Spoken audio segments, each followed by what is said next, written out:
কিডনিতে পাথর এখন খুব সাধারণ সমস্যা হয়ে দাঁড়িয়েছে। নারী বা পুরুষ সবাই এ সমস্যায় আক্রান্ত হতে পারেন। এই পাথর ক্ষতিগ্রস্ত করছে শরীরের কিডনিকে, আর দেরিতে এই রোগ ধরা পড়ায় অনেকের মৃত্যু হচ্ছে। তবে আপনি চাইলে ঘরোয়া পদ্ধতিতে দূর করতে পারেন কিডনির পাথর। আসুন জেনে নিই ঘরোয়া উপায়ে কিভাবে কিডনি পাথর দূর করবেন। ১. প্রচুর পানি পান করতে হবে।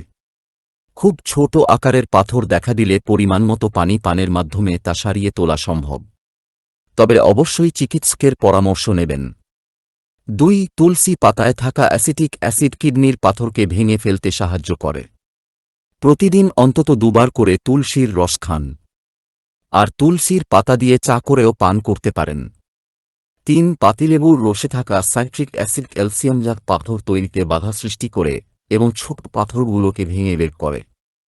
রোজ সকালে পানির সঙ্গে লেবুর রস মিশ্রিত করে পান করুন, অথবা দিনের যে কোনো সময়ে লেবুর রস পান করুন।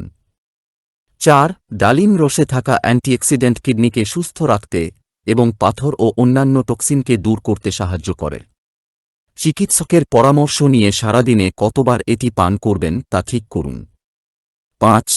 আপেল সিডার ভিনিগারে থাকা অ্যাসিটিক অ্যাসিড কিডনিতে পাথর দূর করে এবং ব্যথা কমাতেও সাহায্য করে।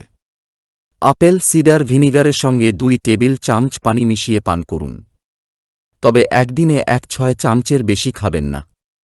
৬. মেথি বীজ কিডনিতে পাথর প্রতিরোধ ও চিকিৎসার জন্য ব্যবহৃত হয়। একটি সমীক্ষায় দেখা গেছে যে বীজগুলো কিডনিতে জমাকৃত পাথর হ্রাস করে ও কিডনির পাথর প্রতিরোধ করে। ১ কাপ ফোটানো জলে ১ থেকে ২ চা চামচ শুকনো মেথি বীজ দিন।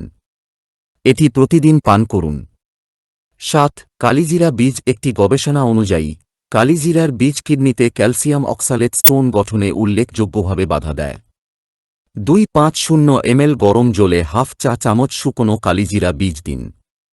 এটি দিনে ২ বার পান করুন, তবে এগুলো ব্যবহারের আগে অবশ্যই চিকিৎসকের পরামর্শ নিন।